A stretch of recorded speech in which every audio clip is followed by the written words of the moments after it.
Hello and welcome to Qtr Time podcast in partnership with Carbon Jacked. I'm Lucy G. And I'm Lucy P. And we're here to bring you all the netball goodness you never knew you needed.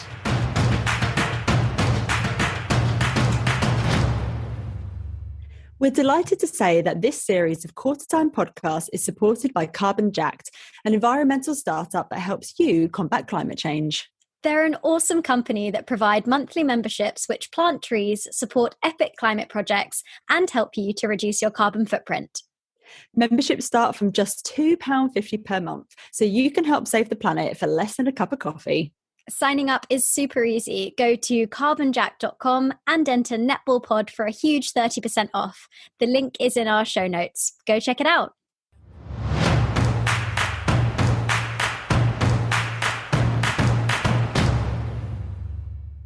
Hi guys, welcome back to Qtr Time podcast. Round 3 of the Vitality Netball Superleague popped off. It feels like we're getting in the groove of things now, which is wicked. So Lucy G, what have we got coming up on the show today?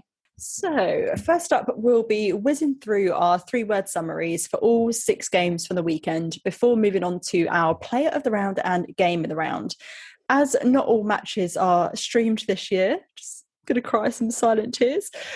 We've decided to pick just one game of the round and one player of the round between us out of the 3 matches that are streamed, as opposed to one each. So our super special guest is the incredible Sara Francis-Bayman. We hear from her all about her transition from player to coach, her coaching influences, and navigating mistakes as a coach. Amazing. Super stuff. So before we dive in with our summaries, I think it's really important that we discuss the technical difficulties that happened in this round from the first game, which was streamed on YouTube. The stream itself started late, so we missed the teams coming out onto court and the lineups, as well as the first 30 seconds or so of gameplay. There were some issues with the sound throughout the game and no sound for the entirety of the first quarter. Not wanting to point the finger or blame, as we absolutely know these things happen, but this opened up quite an interesting discussion around the quality of coverage and also whether this sort of issue happens as frequently in men's sport. Personally, I do think that we need to be vocal about these kinds of situations if we want our game to be the best it possibly can be, and to make it known that we are expecting a high level of production values and will keep working collectively as a netball family to achieve that. What were your thoughts on this, Luce? Yeah, it's a really tricky one, and there was a lot of comments on Twitter in particular about the quality of it. And I think, like we mentioned last week, women's sport in general has this horrible habit of being grateful for the absolute bare minimum. And I think sometimes this gratitude is guilty of preventing us from pushing forwards. Yes, this was the first home game stream of the year. Yes, we've got more games being streamed than we had pre-pandemic. But the fact of the matter is that these technical issues we keep encountering aren't really doing much to bring people into the sport or encourage them to invest in the game. It's really difficult for us, even as fans, to really invest in our teams if we're having a lower quality of production. But fortunately, we didn't see any other technical issues across the weekend, I don't think. And fingers crossed, can just put this down to some teething problems. Yeah, I think it is important not to let things slide completely and for the netball family to expect and receive high quality broadcasts, but also to be conscious that, like you say, this was the first match and we do all need to continue to show our support and turn out in numbers, both in person and online, in order to keep netball on an upward trajectory, especially in terms of looking and feeling fully professional.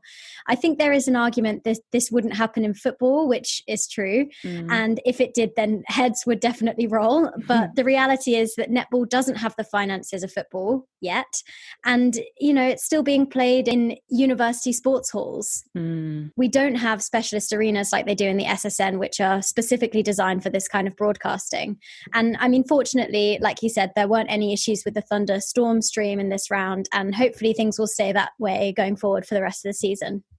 Yeah, for sure. And, while I wouldn't encourage people to go on and slam Sky or slam the Super League for these errors, but it is important that we do keep talking about it and we do keep holding people to account because we just want the best for our sport.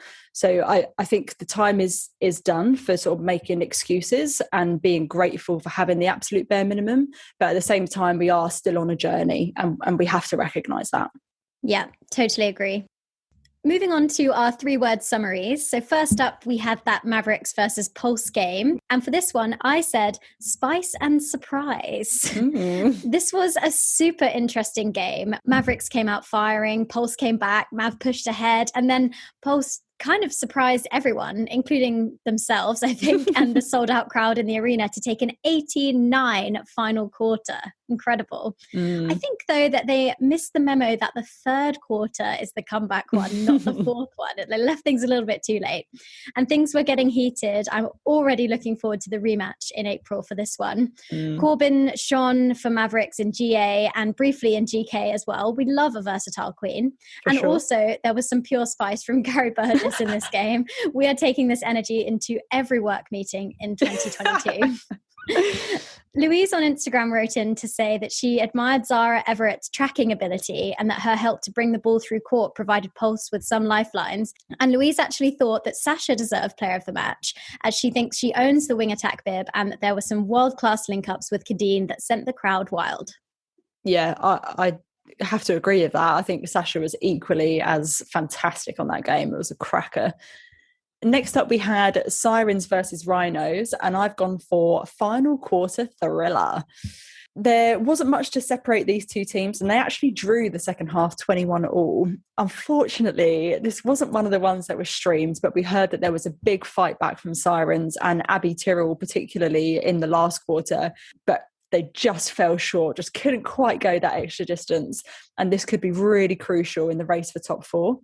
Rhinos were heavily penalised with 56 to Sirens 37, and there were quite a few unforced errors in this game as well, the most of the weekend actually, funny enough. It was really good to see Rhinos come out strongly in their first game of the season, obviously with the postponement last week. And this was also the first outing for new coach Tracy Robinson. However, it was a real shame that we couldn't watch this one because it sounds like it was an epic matchup. Yeah, for sure. Next up on Saturday, we had Thunder versus Storm. And for this one, I said, it's raining goals. Thunder again continued their streak of putting up more than 70 goals in this game, but they also conceded a very high number. Coming into the game, Thunder had won the last 5 meetings fairly comfortably and probably weren't expecting things to be this edgy in the first half. They definitely missed the experience of Almond during this game. Storm had a big improvement on penalties compared to last season with only 33, and kept Thunder level until half-time, but lacked precision and struggled to penetrate the circle once Thunder doubled back on piece in the final quarter. Yeah, that was a really interesting game.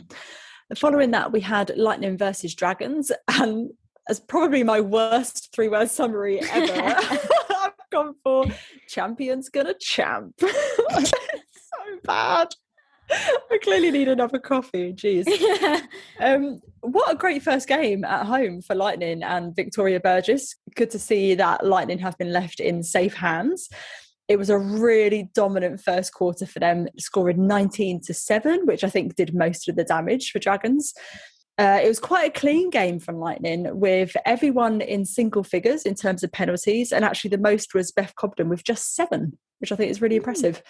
A bit of a tough day for Dragons. Radaman in particular struggled with her shooting stats. She did 16 from 24 at just 66%. However, shout out to Annabelle Roddy, who clocked up 7 turnovers, 3 intercepts and a deflection against her old side. What an outing. Nice. Next up, it was Wasps versus Stars. And for this one, I said Ella Powell-Davis. Ella Powell-Davis was the woman of the hour, according to Kelly Walker, who was in the crowd for this one. Wasps started slowly, with Stars taking the first quarter 12-10, but the change of Goss into centre opened up the game, and a 19-12 third quarter sealed the deal. Herdman stood out for Stars with 4 turnovers and 3 intercepts. I'm really loving what she's bringing to this lineup. But all the praise has got to go to Ella Powell-Davis for 8 deflections, 4 intercepts, 4 turnovers, and a rebound to her name. Amazing work. This was Wasp's first win of the season and well needed to give them some momentum. Yeah, great stuff. And finally, the last game was Rhinos versus Bath, and I've gone for a good washing. Excuse the pun. Despite the fact that Bath were missing a number of key players again. Sidebar, can someone please tell us when we can expect to see Mawani? I'm absolutely dying. Please. So yeah, despite the fact they're missing the key players, this was a super strong performance from start to finish across the entire court. Bath massively exposed a very new Rhinos attacking end that saw Grierson start in goal attack and Clinton in goal shooter. And it made it clear for the world to see just how crucial Rhea Dixon is in attack. Tash Pavlin and Layla Guskoff were wildly good and made it nigh on impossible to feed the Rhinos goal circle, particularly in the first half. Pavlin was, honestly, I was living for her in that first half. It was amazing. Amazing stuff. So before we move on, we wanted to say a quick shout out to Kelly Walker and Louise on Instagram for sending in their thoughts on the games.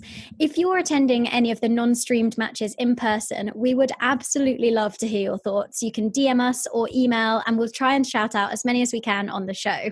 And if you have a 3-word summary for any of the games, we would also really love to hear it. Yeah, for sure. I love it when people get in contact with us to share their thoughts on the games. It's, that engagement is incredible. It's probably my favourite part about what we do, actually. I love it. Yeah. So moving on to our game of the round, we have collectively chosen Mavs versus Pulse this week.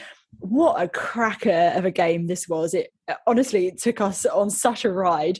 I really thought that Pulse had kind of they just lost it after the first quarter, and I thought we were going to have another whitewash, but they showed such fantastic never say die attitude and managed to claw themselves kicking and screaming back into the match.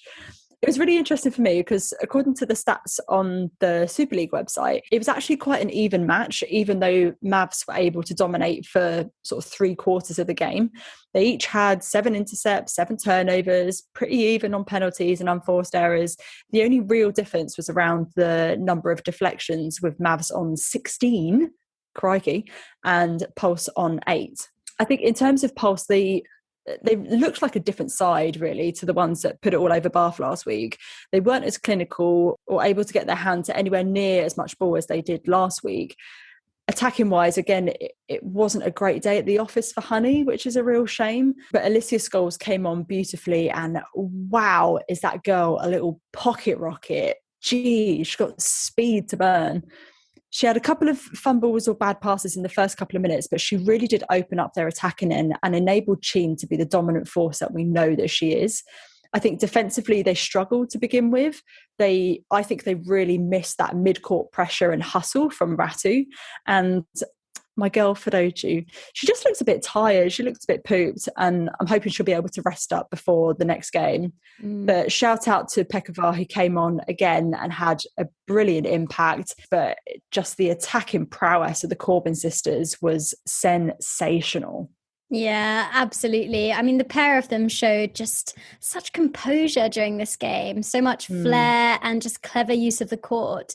From this game, you can totally see why Kadeen in particular was in the Roses setup previously. She can be absolutely fantastic. She really did her homework on Fidoju, got her head spinning and was able to nullify her quite well. We didn't see her have the impact that she usually has. And defensively for Mavs, I mean, they were just on fire. They played with so much confidence and they gave their attack so many opportunities.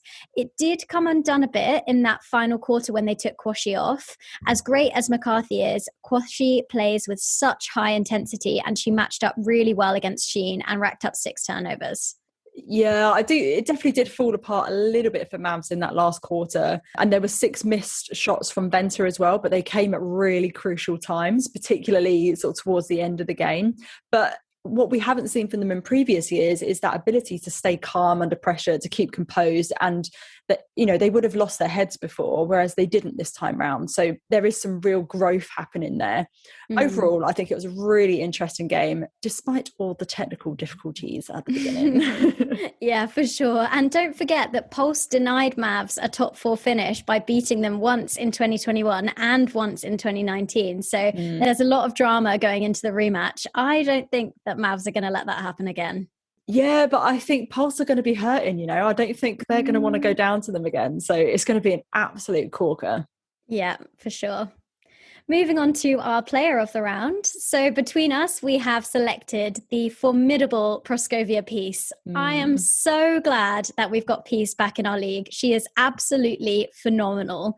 This was a really high-scoring game for both teams, but unusually so for Storm.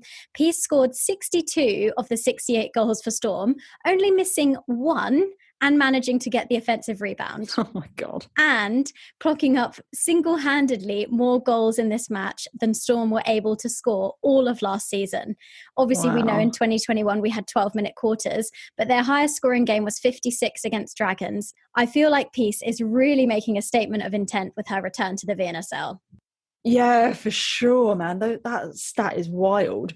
I think you can definitely see already, though, how much they're relying on her this year. There were only 6 goals scored across the 2 goal attacks in 60 minutes of netball. McGee only shot 2 from 4 at 50%, and Sophie Kelly 4 from 5 at 80%. And I actually think that this will be their downfall this season, that over-reliance on Peace. True, but we have seen with the likes of West Coast Fever that having a dominant shooter like that can get you pretty far, especially if your goal attack's feeding them nicely. And one of the things that I love most about Peace is her ability to make something out of nothing. I mean, some of the takes on the feed were outrageous in this game. I feel like she could have been even more dominant with a change of attack in front of her, as Yaz Parsons and Mickey Austin, I didn't think they had their best games, and they had also the highest number of unforced errors on court with 4 and 3 respectively. Yeah, for sure. I think Mickey should have come off probably in that first quarter. I don't think it was a great game from her necessarily. And she kept appealing to the umpire for things, which just no time for that. Get off. We've got to get on with it. But I definitely think with Kandapa back in the mix, that Storm could really give the top teams a lot to think about. Yeah, absolutely agree with you. Coming up after the break, we chat to the awesome Sara Francis-Bayman about her first few years as a coach, her biggest learnings to date, and whether she has any ambitions to enter the England setup.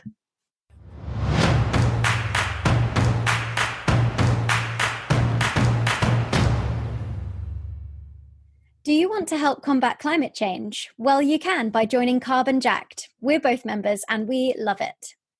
Memberships start from £2.50 and your money goes towards amazing projects, from planting trees in the Peak District to providing refugees with sustainable solar cookers. You can get a huge 30% off by entering Netball Pod when you sign up at carbonjack.com. Carbon Jacked also do loads of great work with businesses, so get in touch if your company wants to become more sustainable. All the info you need is in the show notes, so make sure you take a look.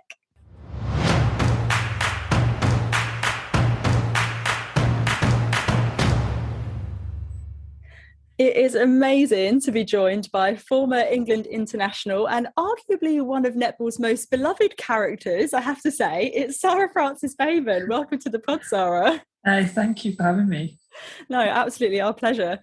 Last season, we introduced some player and coaching profiles to our topical discussions, as we really love getting to know a bit more about the people who bring us the game, the different cultures that they come from, different philosophies and the histories that they bring to the court with them. In fact, last year, actually, the legendary Norma Plummer was our first and only coaching profile, so no pressure following up on her. So for any of our listeners who have been living under a rock for the last 10 or 15 years or so, you are a decorated international athlete with 84 England caps to your name, Commonwealth Games bronze medalist, 4-time Super League champion, the list goes on. You've had a really full, exciting, and I'm assuming rewarding playing career. How did you know that it was time to retire from playing and to move on to something new? I actually get asked this quite a lot, and I think it's something that players can really struggle with because it's hard to just let go, especially that kind of game day feeling. I don't think you can recreate that anywhere else in life. For me, I think I just didn't want to be there as much as I used to. And I was kind of, either in training sessions or meetings thinking I'm missing other things more than I'm enjoying being here. And I think that kind of switch in the balance was what did it for me, because I'm like a very much sort of all or nothing person. If I'm going to do something, I'm going to go 100% at it. And that's what my whole career was based on. And so as soon as I wasn't 100% present and wanting to be there, I didn't want to start resenting netball for what I was missing, and I didn't want to start not committing 100% to my teammates and my team. And so, yes, like my body was creaking and I was sore and everything else. And you can push through that if you really want to. I just didn't want to enough. And so I think that was the turning point for me. And the decision was probably easier than I thought it would be. Just, I'm just going to stop playing. And I did stop playing. And I've not played competitively since. I've not played local league. I've not played regional league. I've not done anything because I guess like I said, my thought is always like, I want to do something the best I can do it. I don't want to kind of halfway house it. So it was just a sort of like cold turkey today. Wow. Play netball, and that was it. Oh my goodness. I find that really surprising because I don't know, I suppose it's such a big part of your life when you're playing it and you're in it every day to then literally go cold turkey. I thought that would be like nigh on impossible. I think that shows real strength of character. It's probably just laziness, to be honest. And I think players sit in two camps on that. I obviously coached with Liv Murphy a lot, and she retired internationally and carried on playing Super League. She then stopped playing that, but would play regional league and local league and just loved the sport. Whereas I was just like, I would always be thinking I could be better. If I'd kind of just drop down the levels. I'm better than this. I could play better than this. And I think that sort of competitiveness was drilled into me in netball, that it's not so much in other sports. So, I find it much easier to play other sports recreationally than I do netball, where I'm like, do you know that centre pass, we need to do that? And I'm like, get a grip. Like, this is not what I want to be doing. So yeah, I just stopped playing. Wow, I find that fascinating. And obviously we know after you retired from playing in Sirens in 2018, you went straight into that head coaching role at Loughborough, which is pretty impressive. And you've spoken in previous interviews before about how that first year of coaching was incredibly tough, yet you still managed to make sure that it was a successful one. You won Coach of the Year, you led Lightning to a top 4 finish. So can you talk us through what was happening under the surface that sort of made that such a tough year?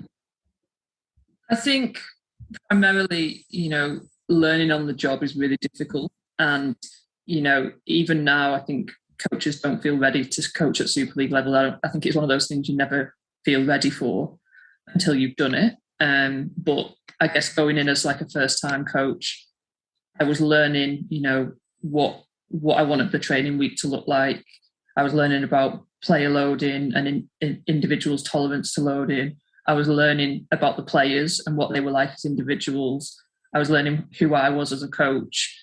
And I was also learning how much of being a head coach has nothing to do with coaching, and all the off-court stuff and the player management and the drama that happens without people seeing it. And I think that was one of the biggest shocks to me, that, probably 60% plus of my time every week was spent not coaching, not planning coaching, not even talking about netball technical tactical stuff. It was off-court stuff, it was logistics, it was problems within the squad, outside the squad. It was an eye-opener. And I think that my worries going into it were very much like, am I a good enough coach? Can I deliver sessions day in, day out that are going to make these players better?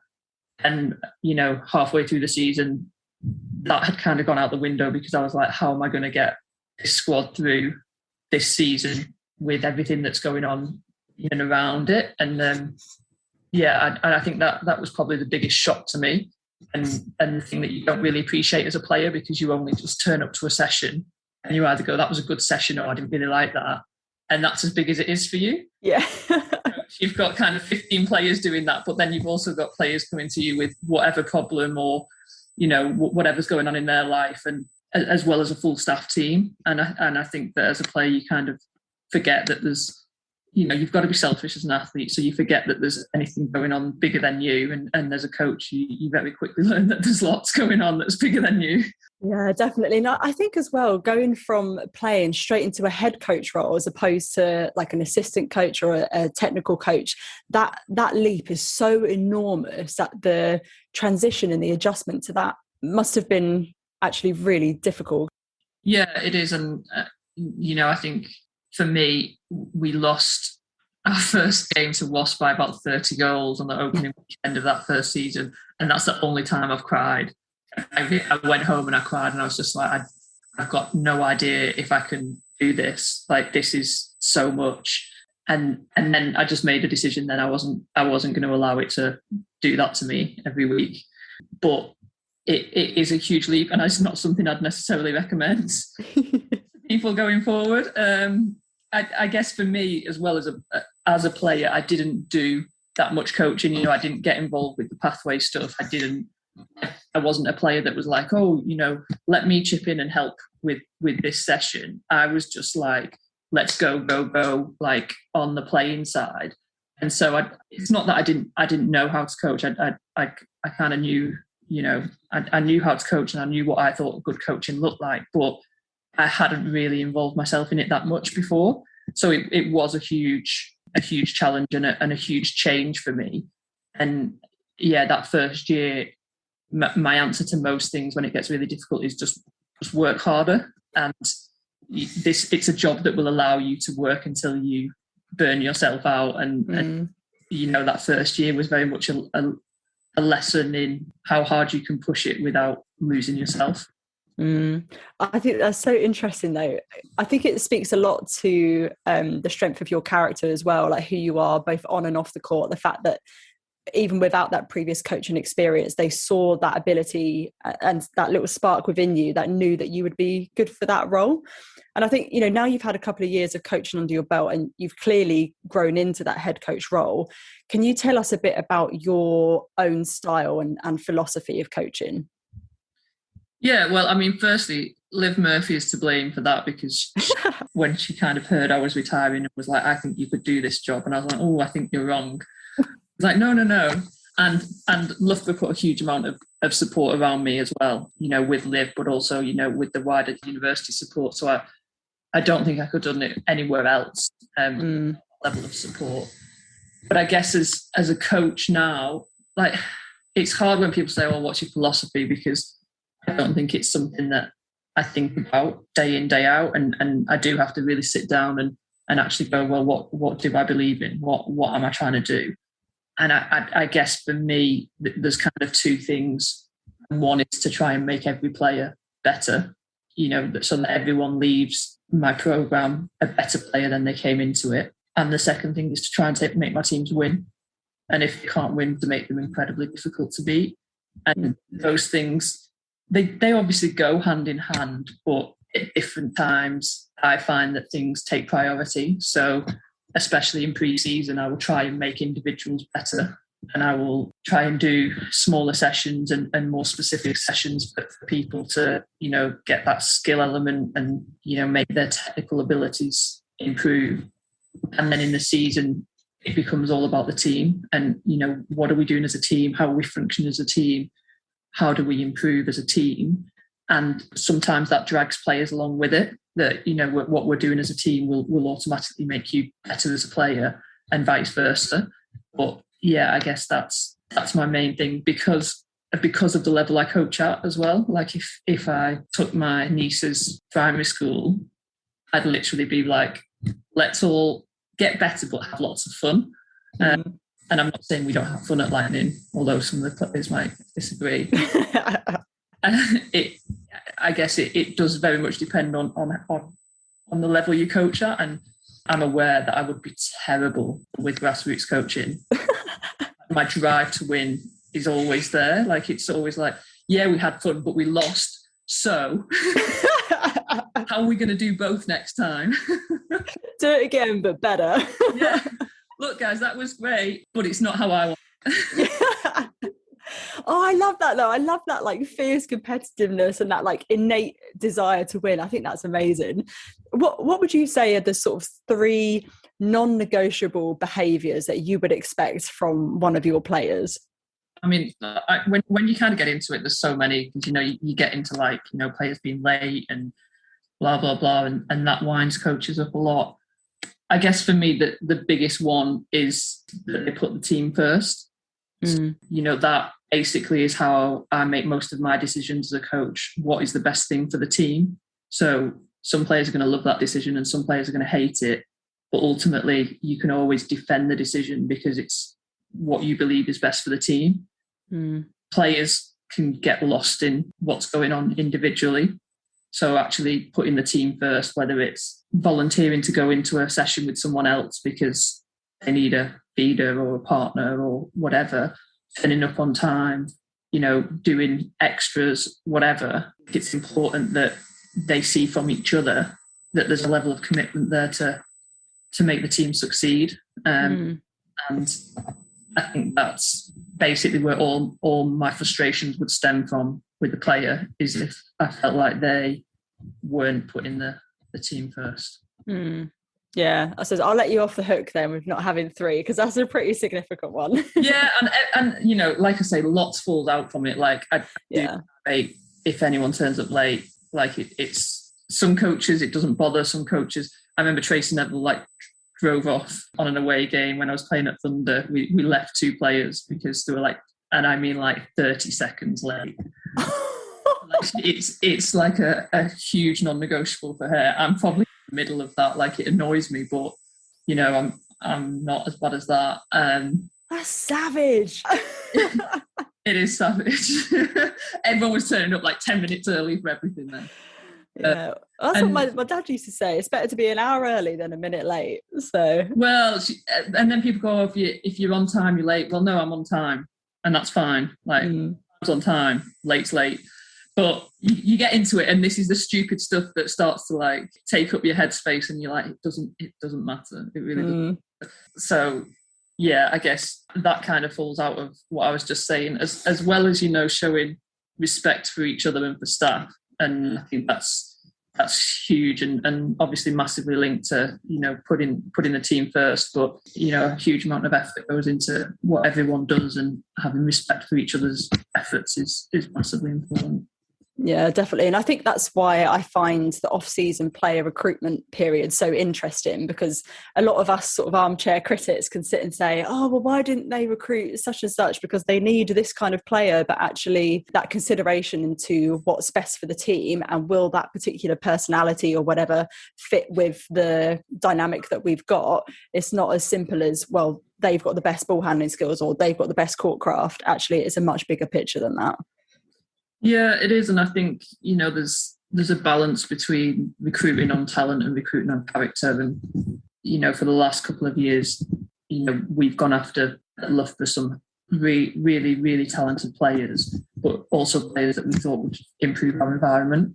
And the likes of Fran Williams and Zan and Cobden before that, and Sam May, were all players that have come in and made an immediate positive impact on the environment. And those are the sorts of recruitments, and you're like, yes, we've nailed this, because not only are they what we need positionally and technically, tactically, but personality-wise, they are just absolute gold dust in the group.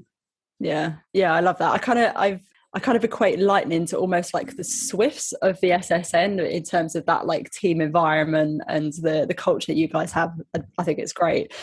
You've obviously been in and around the game for so many years now, and have experienced the sport through a number of different cultural lenses, and have played with countless different players in different countries under different coaches, etc. From your entire elite netball career, who would you say has been your biggest inspiration, and how have they impacted your performance or your behaviour as a coach? I mean, from a coaching perspective, it would have been Lynn Gunson at Bath. Because when I went to uni there, I didn't even really want to play netball, and I thought I was going to go and play football, and she kind of roped me into that program, and I never looked back. And she was hugely influential just on how she saw the game, and it was a little bit different. It was a bit of a Kiwi style, but she took the time to explain it to players and to kind of create pictures for players that were different to probably how they'd been coached before. And you look at that program, and it's produced a lot of great coaches now. Jess Thirlby was there, Anna Stembridge was there, Tamsin Greenway was there, I was there. So it had a huge impact, and I think it was something new at the time. This was nearly 20 years ago. You're talking in terms of trying to create a full-time program of young athletes that could go and compete nationally, and everyone kind of looked at it and was like, yeah, these kids are going to struggle. But belief was that, we can make people better, and we can play netball slightly differently. And that had a huge impact. And I think that's why as well that I loved the Kiwi style, all through my playing career especially. I really enjoyed playing against New Zealand because it was a mental challenge as well as a physical one, trying to work out ways through the zone, trying to work out what they were going to do, trying to win ball off them. And so I think that had an impact on me then going to Pulse. And at Pulse, I worked a lot with Waitamanu, who is Tiana Maturo's mum. And she is just also an incredible coach, like one of the scariest people you'll in terms of you walk into a session. Well, she walks into a session, everyone just goes silent. She's not said anything. Everyone's just silent. And then everyone's just like, please don't pick on me. Please don't pick on me. But if she picks on you, it's a good sign because she believes you're worth it. And she's an incredible coach. But then you get off court and she's like talking to you about the gossip in the magazines and the woman. So yeah, I learned a lot from her at a late age in my career. I was 32, I think, when I was in New Zealand, and still learned something that year, learned a lot of stuff, which I think by that point I was sort of like, I feel like I'm plateauing and just holding on. And that year I really felt like I learned more things. So I think, yeah, probably those two were big at different ends of my career. That's really interesting. And actually, every time we ask this question or a similar question to people around coaching inspirations, Lynn Gunson is someone who comes up time and time again. So it's incredible to think about the impact that one person has had on the not just English netball, but the world of netball. Oh, I mean, it's huge because the people I noted there from Bath who have all gone into coaching, but just the players that came through Bath as well. You've got Pam Cookie and Rach Dunn, Serena Guthrie, Stacey Francis, all of those players came through that program as well. And I'm sure, I know some of those don't want to coach and won't coach, but the impact she had, like you said, that the idea of that program was always that people got better and learned stuff and then took it away and made English netball better. It wasn't about you create a super team. It was about people gaining knowledge and then going and raising the level generally throughout England. And I think that has happened in the past 10 years or so. Yeah, definitely. And then the impact that has on world netball, like, disrupting world order, like it's and I mean, 2018 was the culmination of probably 10 years of England pushing and pushing and pushing. And then you get to a breaking point and all of a sudden world netball gets really interesting again. So yeah, it's awesome to see how far it's come and where it's heading. Yeah, for sure. There was a really great article that Netball Scoop obviously did on you a couple of months ago. And in there, you said that you've always tried to go to places where you felt you could make a difference. What kind of difference do you want to make to netball or women's sport as a whole more widely? I mean, I guess it's hard to kind of speak about netball as a sport or women's sport generally because you're such a small piece in that. But I think, like I was saying, the idea is that, we raise the standard in the UK. And so when I've talked about going to places that could make a difference, when I left Bath to go to Thunder had finished bottom for I don't know how many, a couple of years they'd been bottom or second bottom, and me and Jay Clark went back there, and it wasn't us. They already had Emma Dobie and they had Laura Malcolm and they had Catherine Turner there, but it just needed a bit of a kickstart. And then we went there and I ended up winning a couple of titles. But now, Thunder, they're never not going to be a top team because of the talent they have in that area. And I think that for me is what success looks like, that you get a really competitive league. And so, it didn't quite work for me going to Sirens, and it's taken a few more years for them to become competitive. But for them to be competitive is really important. And I guess the dream is that in 2 to 3 years, you can't guess the top 4. You're literally just picking names out of a hat. That's the only thing I've been able to influence is the performance side of it, whether it's as a player or as a coach. All I can influence is team performance. But everything falls out of that, because if you get an unpredictable league, then suddenly people are interested. And as soon as people are interested, people start watching and start paying for it. And then the sponsors come and the commercial side of it comes, and, the professionalization conversation can become serious, and then you're in like you've got a seat at the table. Then you're having, you're on the same plane as some of the bigger sports. You're fighting for airtime with male sports, and so I mean, like my hope is obviously for netball to be huge and women's sport to be huge, but I can only influence what I can influence, and that's always been the performance side of it. And so like I said, my biggest kind of ambition is that we get such a competitive league that, it's every team fighting for those top 4 spots. I mean, I really don't want to be coaching one of those teams in that situation. But as a netball fan, that's what we need to see. Yeah, definitely. And I actually find it really interesting that it's almost like your innate competitiveness and your desire to be the best, that actually that's it. The competitiveness is often something that's seen as a negative in women in particular. And actually it's that's the most powerful thing, and that's making the biggest difference in wanting to be the best and always pushing us forward and doing exactly that with your players and your club. Like obviously you took Lightning to their maiden championship. So I find it really interesting that something that's often viewed as a negative is actually probably one of the most positive things to come out of you as a player and a coach. Yeah, and I think people are sometimes reluctant to say they're competitive or that they want to win, because, you say you want to win, you're putting yourself out there to be shot down, because chances are year on year you're not going to win. But I don't think you can survive at the elite level without being super competitive, because if you don't want to win like really, really deeply, other people do. And so that's where it almost becomes dangerous in this sort of like burnout phase, especially as a coach, because you're going, well, what are they doing? I could do more. I could always do more. You need people around you, and you need to find a kind of stop point of how much you do it at those times.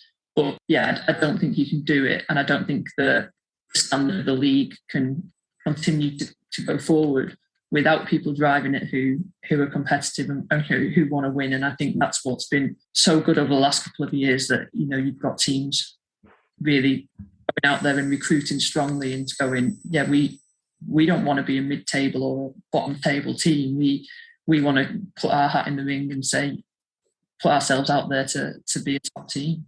Yeah, and I think if you're not gunning for top 4, like what are you doing in the league? Like every team and every head coach should be gunning for a top 4 position. Otherwise, like what's the point? Yeah, and I think like you've nailed it there. And you look at someone like Karen Atkinson, also hugely competitive, has gone to Sirens as performance director, and you've got to not accept mediocrity. And that's, she's just gone there and been like, guys, there's lots of excuses why Sirens haven't performed. They're in Scotland, they struggle to recruit players, blah, blah, blah. She's just like, nah, we're not having it. Like, we've got to be better than this. Let's make it happen. And that's what you need. Yeah. And she's shown, like, in the past couple of years, what's possible. Yeah, I absolutely love that. And it's a quality that I admire in both of you, actually. But I think as well, obviously we've got all of the on-court stuff, but I think there's a lot of stuff that you do off-court that makes a big difference to the game as well. And as someone who's part of the LGBT plus community myself, I feel this real sense of joy, or I don't know, pride. Almost, pride might be a bit weird because I don't really know you, but I do get this sense of joy and pride about seeing openly out and proud women like you and Stacey, who are helping to make our sport more inclusive and welcoming to everyone. You've been quite open in previous interviews about your struggles with your sexuality in years gone by, and wanting to compartmentalize your life, I suppose. Now, as a coach, what words of advice would you give your younger self if you were to do it all over again? I mean, I kind of wish that I'd just dealt with it at an earlier age. Like, I think I'm so much more open as a person, and everyone gets a better version of me now that everyone's getting the same version of me. So I wish that I'd known that people were there to support me, and, everyone was going to be so great about me coming out. And it's hard because I probably did know that. I just couldn't deal with it. And I think what I really enjoy now as a coach is seeing young players feel confident to tell the teammates who they're seeing or whatever. Oh, it not even been an issue. Mm-hmm.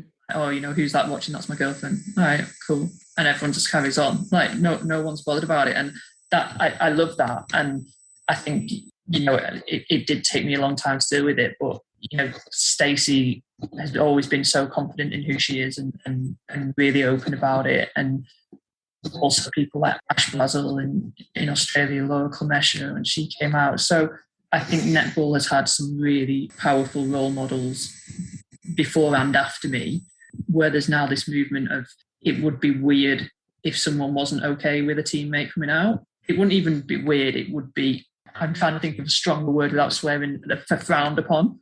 Like, yeah. Be okay with you not being okay about it. And I think that's a great place to be at.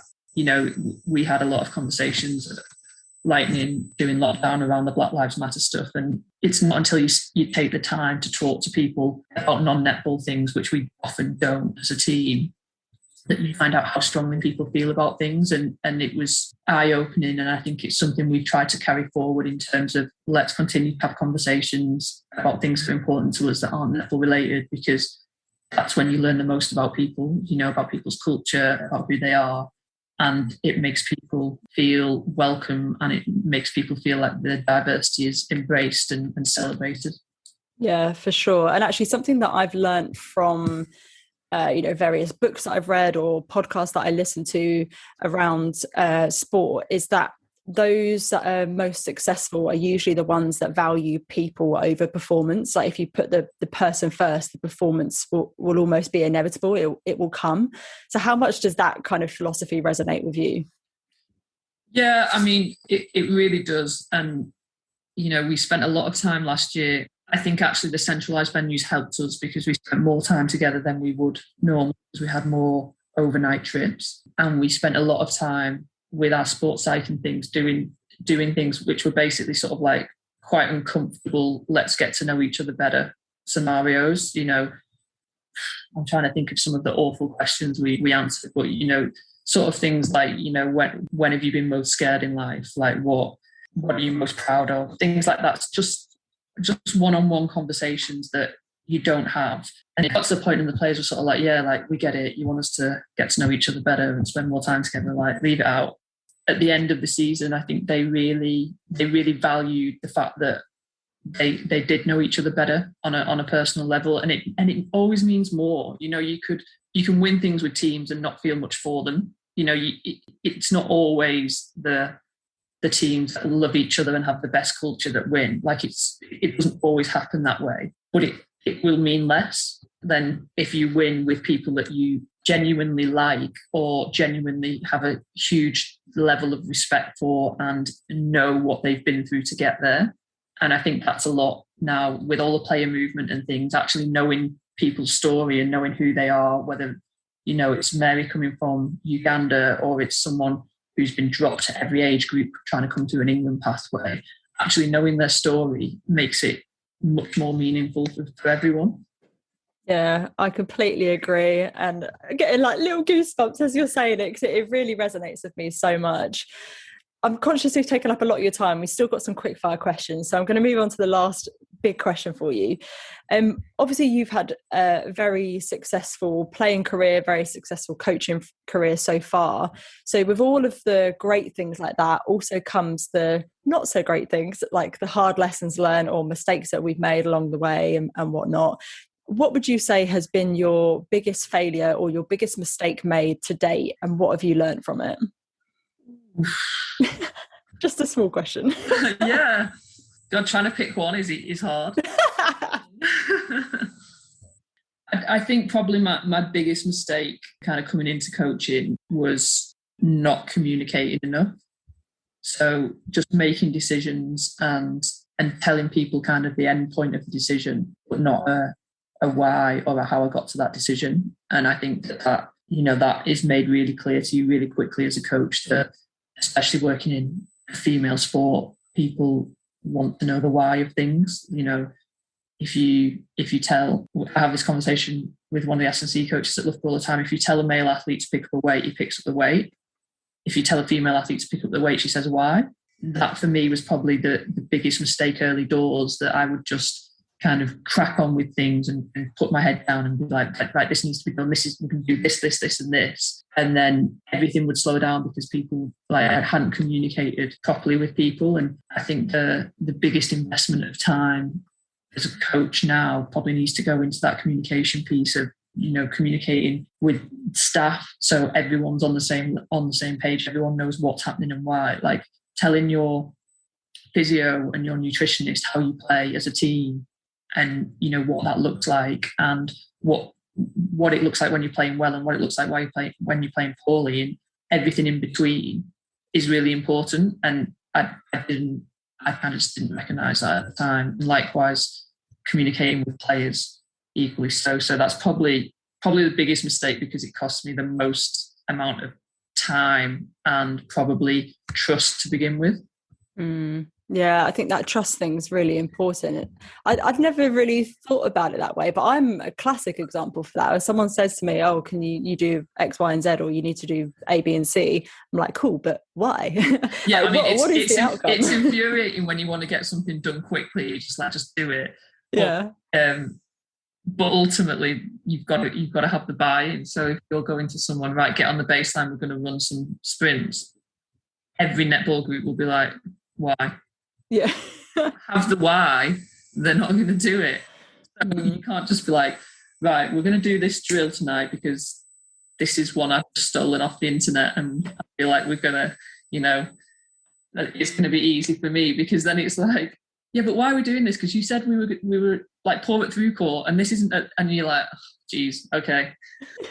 I think that's really interesting though, because knowing the why I think it allows you to invest more in your own learning and your own development, and the purpose and the outcome of what you're doing. So I think, yeah, I mean, as an athlete, it does. If you know why you're doing something, you're going to invest in it. I guess as a coach, it also keeps you honest. Like, if there's not a reason to do something, then don't do it.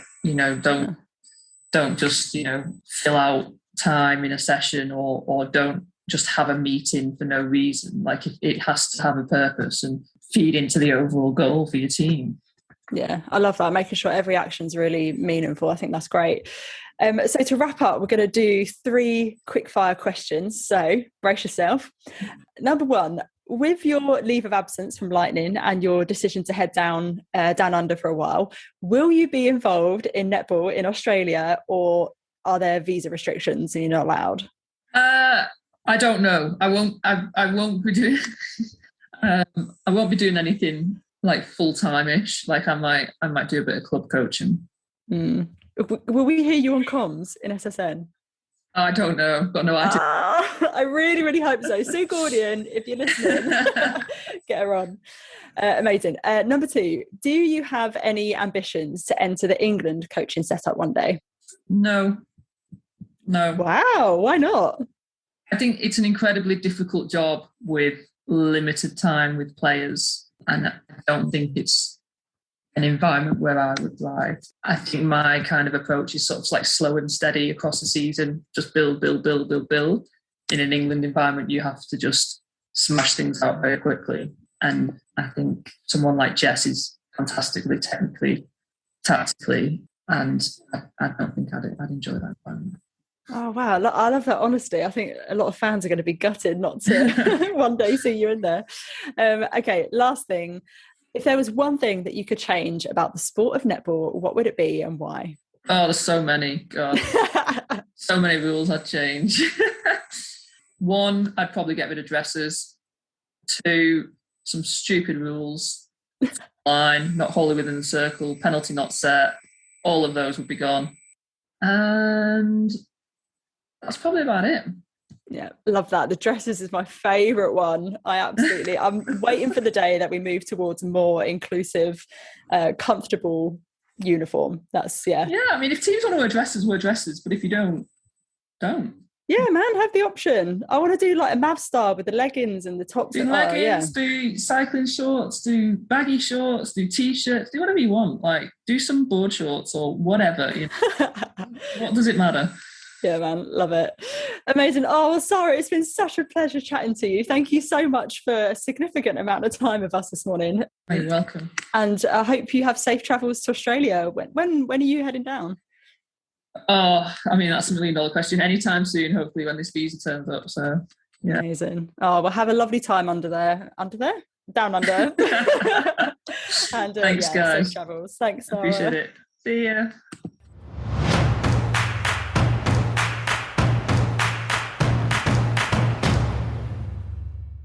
Oh man, I love that chat with Sara. She speaks so candidly, and I really value the honesty and openness that she brings to our game, like across the court, from coaching to the role she plays off court. I just think she's absolutely fab. Before we wrap up, it's time to take a look ahead at the next week of matches, round 4 of the Vitality Netball Superleague. As we shared in episode 2, this year we've teamed up with Sideline TV to pick our showdown of the week. So we're going to be highlighting 2 key players who we can't wait to see go head to head. So what are we looking at this week, Luce? So this week, our showdown is from the Sirens Thunder game on Monday, and it's Nat Metcalf on Taylor McKevitt that we're going to be keeping a close eye on. These two are just so relentless, and we've seen how dangerous Metcalf can be in her recent Roses performances. McKevitt has insane tracking and hunting abilities, and she'll be wanting to stamp her authority on this game early doors, especially as she's coming up someone with huge amounts of international experience. It'll be really crucial to get a win early on. Sirens are also coming off a tough loss to Rhinos and will be itching for a win in front of their home crowd, whereas Thunder will want to continue their unbeaten streak and show everyone that there's no messing with them this season. Yeah, definitely. And I think, sometimes it's always hard as a wing defence to get those like flashy stats against your name, but the way that McKevitt is able to just shut down a wing attack is so impressive, and it's often sort of unnoticed or goes unsung. So I think these two are going to be an absolute corker. Cannot wait. Let us know what you guys think of this matchup by heading to our socials, and don't forget to tag @sideline.tv. Thank you so much for listening to this episode of Qtr Time. We can't wait to bring you even more netball chat and a wrap up of round 4 next week, along with another super special guest interview. Make sure you subscribe to the podcast and follow us on social media @Qtr Time Pod for the latest netball updates. Do get involved in the conversation online by letting us know what you think of the matches this weekend and which players have stood out for you. We honestly love hearing from you. We would also really appreciate it if you could take a moment to rate and review, as it helps other people to find the podcast. If you enjoy listening to the podcast, please let us know, and do spread the word with your netball pals so even more people can get involved. Don't forget to check out our partners Carbon Jacked and take advantage of the exclusive Netball Pod 30% discount on their memberships. Take care, everyone, and see you soon. Bye. Bye.